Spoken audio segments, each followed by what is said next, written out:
One of the things that I want to challenge you in rethinking an approach, something that's been used for many years now, is rethinking how we use experts. This is something we've been trialing within a project that we're currently doing.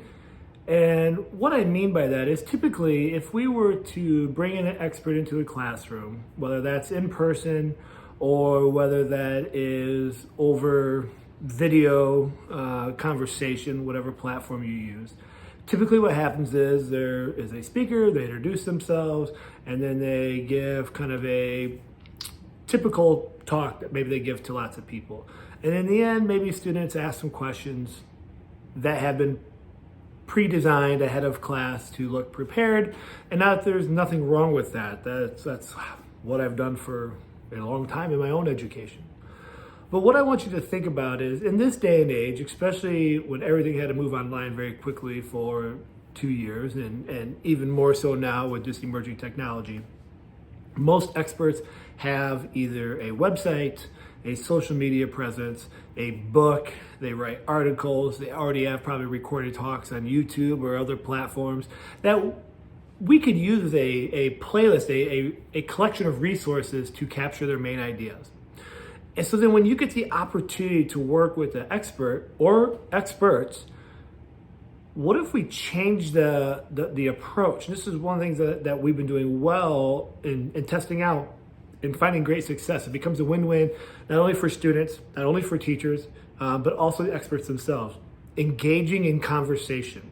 And that can happen a lot of ways. In our particular case, what we have found is starting off whole group to do that introduction.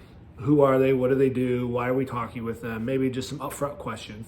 And then from there, diving into either by groups, if we have a group project, or it could be individuals, which are something very specific, a X amount of time, 5 to 10 minutes, where they get to engage in a conversation with the expert specific to their needs.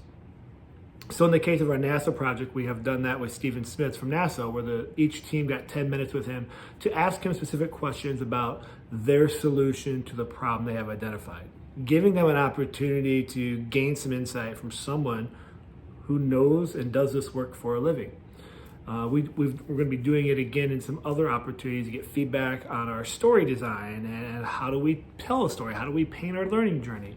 So I want you to rethink the use of experts. What are things that we could do? I don't want to call it flipped learning, but in some ways it is. That you could portray the key ideas, what this person does. You could let the students know what their craft and expertise is in their field. They could check out some, maybe watch part of a video or read part of an article. And then when you're with them, take that opportunity to really allow the kids to soak up information as a sponge, specific to the questions that they have.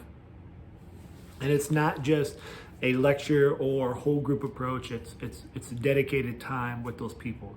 I think the experts really like this. It's something new for a lot of them, so they might be uncomfortable, but the experience is really powerful for them because they feel like their time, I think, is really being worthwhile and valued.